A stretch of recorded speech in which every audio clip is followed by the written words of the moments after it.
बहुभुज के अंतःकोणों का योग पढ़े थे। सूत्र क्या होता है? 1/2 गुणा 180 अंश, जिसमें n क्या होता है बेटा? भुजाओं की संख्या। उसके आगे आज हमको पढ़नी है फिर बहुभुज के प्रकार पढ़ने हैं, ठीक है। इसके पहले बहुभुज के प्रकार पढ़ चुके थे, उत्तल बहुभुज और अवतल बहुभुज, ठीक। आज हमको पढ़ना है नियमित बहुभुज क्या होता है और अनियमित बहुभुज क्या होता है। तो यहाँ देखिए चित्र बना है। इस चित्र की खास बात क्या है बेटा? इस चित्र को ध्यान से देखिए। प्रत्येक कोण कितने अंश का है? और प्रत्येक भुजा बराबर है कि नहीं? हाँ, तो इस प्रकार की जो चतुर्भुज होता है जिसमें प्रत्येक कोण 90 अंश का होता है और प्रत्येक भुजा बराबर होती है, सभी भुजा बराबर होती है। और खास बात क्या है? ऐसा के गुण केवल किसमें मिलता है जी? हाँ, वर्ग में मिलता है। तो जब बहुभुज में सभी भुजाएं एवं कोण आपस में क्या होती है? बराबर होती है। इस प्रकार के बहुभुज को हम समबहुभुज या नियमित बहुभुज कहते हैं। क्लियर है? समबहुभुज और नियमित बहुभुज कहते हैं। और ऐसा गुण इस जो लिखा है, इस प्रकार का गुण केवल एक ही में मिलता है। उसका नाम क्या है बेटा? हाँ, वर्ग बहुत खुश हो रहा है ना। हाँ, वे विशेषता केवल मेरे में विशेषता है, बाकी किसी में विशेषता नहीं है। भयंकर वर्ग भारी फंस रहा है, वर्ग भयंकर खुश हो रहा है, ठीक है। अब इसका नियमित बहुभुज का दूसरा क्या होता है? अनियमित बहुभुज। हाँ बेटा, तो जब इसमें सभी बराबर हैं तो निश्चित होगा इसमें सब क्या होंगे? अलग अलग होंगे, है ना। जब नियमित में सब बराबर है, कोण बराबर है, भुजा बराबर है, तो अनियमित में देखिए क्या लिखा है? ऐसा बहुभुज जिनकी भुजाओं और एवं अंतःकोणों की माप अलग अलग हो, इस प्रकार की बहुभुजों को क्या बहुभुज कहते हैं? अनियमित बहुभुज कहते हैं। कोण के कितने प्रकार है जी? ठीक उसी प्रकार से आगे हम डिटेल में पढ़ेंगे। चतुर्भुज के भी 3 प्रकार होते हैं मुख्यतः, ठीक। सबसे बड़ा वाला कौन सा होता है? समांतर चतुर्भुज। इसको हम लोग याद रखने के लिए कह देते हैं, ऐसा कोई नहीं, ठीक है। चतुर्भुज लोग 3 भाई होते हैं। सबसे बड़ा समांतर चतुर्भुज, मंझला वाला भाई सम चतुर्भुज, छोटा वाला भाई जो बहुत खतरनाक है ना, विषम चतुर्भुज। पहले वाले के समांतर में क्या आता है? आयत आता है। सम चतुर्भुज में क्या आता है? वर्ग आता है। और विषम में क्या पढ़ते हैं? समलंब पढ़ते हैं। इसके बाद हम सभी को किस में पढ़ेंगे? पूरा डिटेल में पढ़ेंगे बेटा, ठीक है। चलिए आगे बढ़ते हैं। अब चलिए यहाँ पर आपके सामने 2 प्रकार का चित्र बना हुआ है, ठीक। आपको मुझे बतानी है, ये एक प्रकार का चित्र है। यहाँ पे 2 रेखा खींची गई है, यहाँ पे 2 रेखा खींची गई है, यहाँ 2 रेखा खींची गई है, ठीक। इसी प्रकार यहाँ पे रेखाओं का समूह 2 जोड़ा है, 1 जोड़ा है। यहाँ पे रेखाओं का जोड़ा है, यहाँ पे रेखाओं का जोड़ा है। बताइए बेटा, इस चित्र को देख के बताइए, इस चित्र में आपको क्या क्या दिख रहा है? बताइए। इसमें ये रेखा एक दूसरे को नहीं काटेंगी। इस क्या नहीं करेंगी? हाँ, आप इन रेखा को कितनी भी आगे बढ़ा लीजिए, ये एक दूसरे को क्या नहीं करेंगी? काटेंगी नहीं। अब क्यों नहीं काटेंगी? क्योंकि इनकी बीच की दूरी क्या होती है? हाँ, इनकी बीच की दूरी समान होती है बेटा। इनको आप चाहे कितना भी आगे बढ़ा लें, इनको आप चाहे कितना भी आगे बढ़ा लें, ये रेखा एक दूसरे को नहीं काटेंगी। क्यों नहीं काटती है? क्योंकि इनकी बीच की ये जो लंबवत दूरी है, ये दूरी हमेशा क्या होती है जी? समान होती है बेटा। हाँ, यस। इनको आप चाहे किसी दिशा में कितना भी आगे बढ़ा लें, ये एक दूसरे को कभी नहीं काटेंगी, ठीक। और इनकी बीच की दूरी हमेशा क्या होती है जी? समान होती है। क्या होती है? समान होती है, ठीक। इसमें क्या होगा बेटा? वो बढ़ेगा हाँ, ये बढ़ेगी तो एक दूसरे को क्या करेंगी, काटेंगी। काटेंगी तो है, लेकिन देखिए तो क्या दोनों रेखा बराबर है कि नहीं? दोनों बराबर है कि नहीं? दोनों बराबर है कि नहीं? तो आप यही अंतर समझना है, क्योंकि अभी हम जो चीज पढ़ रहे हैं उसका आगे हमें चतुर्भुज के गुण पढ़ना है। हर पंक्ति में ये दोनों लाइन आने वाला है पंक्ति, इसीलिए इसको ध्यान से समझ जाइए। हम यहाँ कंफ्यूज हो जाते हैं दोनों में अधिकतर, ठीक। तो इस प्रकार की जो रेखा होती है जो एक दूसरे को कभी नहीं काटती और इनकी बीच की दूरी समान होती है, इस प्रकार की रेखा को क्या रेखा कहते हैं? समांतर रेखा कहते हैं। ठीक है बेटा, इस प्रकार रेखा क्या रेखा कहेंगे? समांतर रेखा कहेंगे। ठीक, समान दूरी पर स्थित रेखा समांतर रेखा कहलाती है बच्चों। और ये जो रेखा है ये कैसी रेखाएं हैं? बराबर रेखाएं हैं। तो आप कंफ्यूज मत होइएगा, समांतर और बराबर में बहुत अंतर होता है बेटा, है नहीं? समांतर अलग है और बराबर अलग है। ये नहीं है, ये नहीं हो, ये संभव नहीं है कि अगर जो बराबर रेखा है वो समांतर भी हो सकता है, ऐसा कुछ निश्चित नहीं है। ठीक, यहाँ देखिए क्या ये समांतर है, लेकिन आपस में क्या है? तो दोनों में अंतर समझिएगा। समांतर का अर्थ होता है आप इनको कितना भी आगे बढ़ा लें, ये एक दूसरे को क्या नहीं करेंगी? काटेंगी नहीं। क्यों नहीं काट सकती बेटा? क्योंकि इनकी बीच की दूरी हमेशा क्या होती है? समान होती है। रेल की पटरी देखे हो जी? रायगढ़ में जितना रेल की पटरी के बीच जितना चौड़ाई है उतना चौड़ाई आपको चांपा में मिलेगा, उतना ही आपको बिलासपुर में मिलेगा, उतना चौड़ाई रायपुर में मिलेगा, उतना ही दुर्ग, राजनांदगांव, नागपुर, आगे बढ़ते जाइए आप पूरे भारत में चले जाइए, उनकी बीच की दूरी उतना ही समान मिलेगा बेटा। तो समांतर जब भी आप ट्रेन में यात्रा करें पटरी को देखिएगा, पटरी के बीच की दूरी हमेशा क्या होती है? समान होती। जरा सा भी अगर 2.5 इंच 3 इंच भी पटरी इधर से उधर हुआ ट्रेन पलट जाएगी बेटा, इसीलिए क्योंकि उनकी बीच की दूरी हमेशा क्या होती है? समान होती है। तो अंतर समझिएगा, समांतर रेखा अलग है और बराबर अलग है। क्लियर है बच्चों? ठीक, तो समांतर रेखा की परिभाषा क्या होती है? इनकी बीच की दूरी हमेशा क्या होती है? समान होती है। दूसरा चीज बराबर, ठीक है। क्यों समान होती है? क्योंकि इनकी जो लंबवत दूरी होती है ये हमेशा क्या होती है बेटा? बराबर होती है और एक दूसरे को क्या नहीं करती? कभी भी नहीं काटती। तो क्लियर है, समांतर अलग है और बराबर चीज अलग है। आगे बढ़े? ठीक है, चलिए आगे बढ़ते हैं आप। तो ठीक है जी, क्या क्या पढ़ लिए हम लोग? समांतर रेखा हो क्या रेखा पढ़ लिए? बराबर रेखा पढ़ लिए। आइए आगे बढ़ते हैं बेटा। पिछले कक्षाओं में हम पढ़ चुके हैं चतुर्भुज में 3 प्रकार हमको पढ़े हैं पिछले कक्षा में। पहला क्या होता है? समांतर चतुर्भुज। दूसरा क्या होता है? समचतुर्भुज। तीसरा क्या होता है? विषम। हाँ, समांतर के अंतर्गत क्या पढ़ना है हमको? आयत। सम के अंतर्गत वर्ग और विषम के अंतर्गत समलंब। ठीक है, चलिए अभी हमने एक प्रयोग किया था, अभी किया था कि नहीं?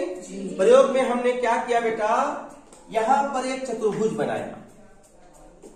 चतुर्भुज का नाम क्या है? PQRS।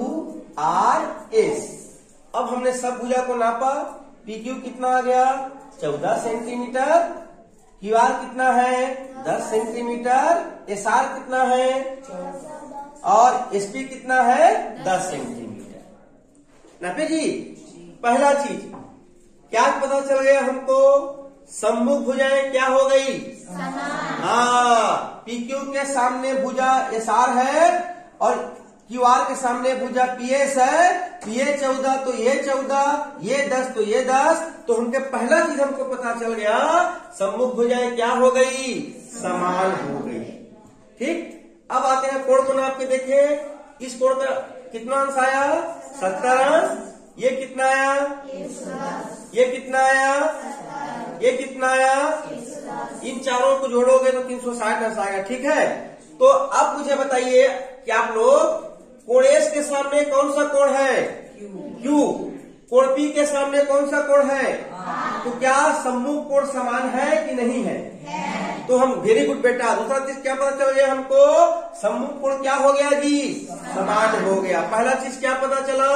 सम्मुख भुजा समान होती है, सम्मुख कोण समान होती है। अब आइए, अब हम भुजा PQ को आगे की ओर बढ़ाए, ठीक इसी तरह भुजा SR को आगे की ओर बढ़ाए। अब बताइए ये दोनों भुजा कहां पे जाके एक दूसरे को काटेंगी? कहां पे काटेंगी? कहीं नहीं काटेंगी। Very good. अब हम भुजा PS, भुजा QR, इन दोनों को आगे की ओर बढ़ाएंगे। ये भुजा कहां पे एक दूसरे को काटेंगी? कहीं काटेंगी क्या? हाँ, तो जब दो भुजा एक दूसरे को कभी नहीं काटती, वो भुजा क्या भुजा होती है? समांतर रेखा। ठीक, तो हम क्या पढ़ेंगे बेटा? सम्मुख भुजाएं क्या हो गई इसमें? समांतर। सम्मुख भुजाएं क्या हो गई? हो गई ना। तो तीन चीज पढ़े। पहला चीज क्या पढ़े? सम्मुख भुजा समान होती है। दूसरा क्या चीज पढ़े? सम्मुख कोण समान होती है। तीसरा क्या चीज है? सम्मुख भुजाएं समांतर होती है। ठीक, अब आगे पढ़ते हैं विकर्ण के बारे में। विकर्ण आप लोग पढ़ चुके हो, पढ़े हो ना विकर्ण? संलग्न शीर्षों को छोड़कर अन्य शीर्षों को मिलाने वाली सीधी रेखा विकर्ण कहलाती है। तो हमने यहाँ पे विकर्ण PR खींचा, दूसरा विकर्ण क्या खींचा जी? US खींचा। विकर्ण PR को नाप के देखे कितना सेंटीमीटर आया था? 14 सेंटीमीटर। विकर्ण SQ कितना सेंटीमीटर आया था? 20 सेंटीमीटर। तो पहले मुझे ये बताओ, क्या इस चतुर्भुज में दोनों विकर्ण समान है कि नहीं है? समान है? नहीं है बेटा। ठीक, अब आते हैं दोनों जो विकर्ण है एक दूसरे को किस बिंदु पर काट रहे हैं बेटा? बिंदु O पर। उस बिंदु को क्या बिंदु कहते हैं? प्रतिच्छेद बिंदु। इसका दूसरा रूप होता है कटान बिंदु। तो हम देखें बेटा, जहां पे दोनों विकर्ण एक दूसरे को काट रही हैं, उस बिंदु O हो गया। तो हम देखते हैं कि इसको नाप के देखें। ठीक, तो ये भुजा कितना थी बेटा? SQ कितना थी? 20 सेंटीमीटर। तो ये जो बिंदु Q है, यहां से S से Q ये 10 सेंटीमीटर हो गया, और QO से Q ये भी कितना हो गया बेटा? 10 सेंटीमीटर। ठीक इसी तरह विकर्ण PR को नापे तो PQ 7 सेंटीमीटर हो गया, और OR कितना हो गया बेटा? 7 सेंटीमीटर हो गया। तो ये प्रतिच्छेद बिंदु क्या कर दी? विकर्ण को समविभाजित कर दी। क्या कर दी? हाँ, तो विकर्ण एक दूसरे को किस बिंदु पर? प्रतिच्छेद बिंदु पर क्या करते हैं? समविभाजित करते हैं। हाँ, तो बेटा इतना सारा गुण, ये जो अभी गुण पढ़े, ये सारा गुण जिस चतुर्भुज में होगा उसका नाम क्या होता है बेटा? समांतर चतुर्भुज। तो समांतर चतुर्भुज की 4 विशेषताएं हैं। सर्वप्रथम सबसे पहले सम्मुख भुजाएं क्या होती है? समान होती है। सम्मुख कोण क्या होती है? समान होती है। सम्मुख भुजाएं क्या होती है? समांतर होती है। तीसरा चीज, समांतर चतुर्भुज में विकर्ण बराबर नहीं होती बेटा। देखिए यहाँ पर एक विकर्ण 14 सेंटीमीटर है, दूसरा विकर्ण 20 सेंटीमीटर है, लेकिन दोनों विकर्ण जिस बिंदु पर एक दूसरे को काटते हैं उस बिंदु को हम प्रतिच्छेद बिंदु कहते हैं बेटा। वो प्रतिच्छेद बिंदु क्या करती है? विकर्ण को एक दूसरे को क्या किसमें बांट देती है? समविभाजित कर देती है, समान भागों में बांट देती है। तो ये जो गुण, ये चारों प्रकार का गुण जिस चतुर्भुज में रहेगा बेटा, उसे क्या चतुर्भुज कहते हैं? समांतर चतुर्भुज कहते हैं। ठीक है जी। अब नीचे आइए बेटा, आयत। अब नीचे पढ़ेंगे हम लोग। नीचे एक चित्र और बना है बेटा, ध्यान से देखेंगे इस चित्र को। इसमें भी 4 भुजाएं हैं। पहला भुजा PQ, ये कितने का है? दूसरा भुजा QR, ये कितने का है? तीसरा भुजा RS, ये कितने का है? चौथा भुजा SP, ये कितने का है? इसमें ये कोण कितने अंश का है? ये कोण कितने अंश का है? ये कोण कितने अंश का है? ये कोण कितने अंश का है? 90। अब हम दोनों को क्रॉस चेक करते हैं बेटा। चतुर्भुज में समांतर चतुर्भुज की पहली विशेषता क्या पढ़े थे? सम्मुख भुजाएं क्या होती हैं? इसको हम चेक करेंगे। इसके लिए देखो तो बेटा, क्या आयत में सम्मुख भुजा समान है कि नहीं है? बिल्कुल है बेटा। ये 14 सेंटीमीटर तो ये 14 सेंटीमीटर, ये 10 सेंटीमीटर तो ये 10 सेंटीमीटर। इसका अर्थ है इसमें भी सम्मुख भुजा समान हो गई। अब दूसरा चेक करते हैं बेटा। ऊपर में सम्मुख कोण समान थी, ये 70 तो ये 70, 110 तो ये 110। बताइए तो नीचे वाले में सम्मुख कोण बराबर है कि नहीं? ये 90 अंश तो ये 90 अंश तो इसमें भी सम्मुख कोण बराबर, इसमें भी सम्मुख कोण बराबर। मतलब ये वाला गुण किसमें भी है? आयत में। ठीक। तीसरा चीज आइए बेटा। तीसरा चीज इसमें क्या था? सम्मुख भुजाएं क्या थी? समांतर थी। सम्मुख भुजाएं क्या थी? नीचे वाले में देखिए तो बेटा, क्या नीचे वाले में भी सम्मुख भुजा समांतर है कि नहीं? है कि नहीं? इस भुजा को आगे बढ़ाइए, नीचे वाली भुजा को आगे बढ़ाइए। बताइए एक दूसरे को कहाँ पे काटेंगे? ये दोनों भुजा को आगे बढ़ाइए, बताइए एक दूसरे को कहाँ पे काटेंगे? तो जो सम्मुख भुजा समांतर वाला गुण है ये इसमें भी है बेटा। ठीक। लेकिन दोनों में क्या अंतर है? 3 विशेषता इसमें भी है, वही विशेषता इसमें भी है, लेकिन इन दोनों चित्रों में क्या अंतर है बेटा? बताओ। आयत के प्रत्येक कोण कितने अंश का होता है? हाँ, आयत का प्रत्येक कोण 90 अंश का होता है। यही अंतर है बेटा। इसमें प्रत्येक कोण 90 अंश का नहीं होता, लेकिन आयत में प्रत्येक कोण कितने अंश का होता है? 90 अंश का होता है। क्लियर है? इसमें प्रत्येक कोण 90 अंश का होता है। इसकी सभी विशेषताएं, समांतर चतुर्भुज की सभी विशेषताएं किसमें होती है? आयत में होती है। परंतु आयत का प्रत्येक कोण 90 अंश का होता है, इसका प्रत्येक कोण 90 अंश का नहीं होता। बस यही अंतर है बेटा समांतर में और आयत में। बाकी समांतर का सभी गुण आयत में मिलता है, बस क्या नहीं मिलता? समांतर में प्रत्येक कोण 90 अंश का नहीं होता और आयत में प्रत्येक कोण कितने अंश का होता है? 90 अंश का होता है। ठीक। अब आते हैं इसके विकर्ण के बारे में। विकर्ण को बताइए बेटा। विकर्ण पीआर कितना सेंटीमीटर था? 17 सेंटीमीटर। दूसरा विकर्ण कितना सेंटीमीटर था? 17 सेंटीमीटर। पहला विकर्ण भी 17 सेंटीमीटर, दूसरा विकर्ण भी 17 सेंटीमीटर। इसका अर्थ क्या हुआ? दोनों विकर्ण क्या हो गए? दोनों विकर्ण बराबर हो गए। दोनों विकर्ण क्या हो गए? क्या समांतर चतुर्भुज में दोनों विकर्ण बराबर थी? नहीं। हाँ, दूसरा अंतर हो गया। समानांतर में दोनों विकर्ण बराबर नहीं होती, जबकि आयत में दोनों विकर्ण क्या होती हैं? समान होती हैं। और यहाँ भी जो प्रतिच्छेद बिंदु है ना बेटा, ये क्या काम कर रही है? दोनों विकर्ण को समद्विभाजित कर रही है। तो विकर्ण का क्या गुण हो गया इसमें? विकर्ण क्या होती है? बराबर होती है। विकर्ण क्या होती है? बराबर होती है। और एक दूसरे को किस बिंदु पर? प्रतिच्छेद बिंदु पर क्या कर देती है? समद्विभाजित कर देती है। हाँ, तो समांतर के सभी गुण आयत में मिलता है, लेकिन आयत का सभी गुण किसमें नहीं मिलता? समांतर में बेटा। अंतर समझना। समांतर के जो भी गुण है, इसमें भी सम्मुख भुजा समान, आयत में भी सम्मुख भुजा समान, इसमें सम्मुख कोण समान, इसमें सम्मुख कोण समान, इसके सम्मुख भुजा समांतर, इसमें सम्मुख भुजा समांतर। अंतर इतना है, इसका प्रत्येक कोण 90 अंश का होता है और इसका प्रत्येक कोण 90 अंश का नहीं होता। इसका विकर्ण बराबर नहीं होता है, इसका विकर्ण क्या होता है?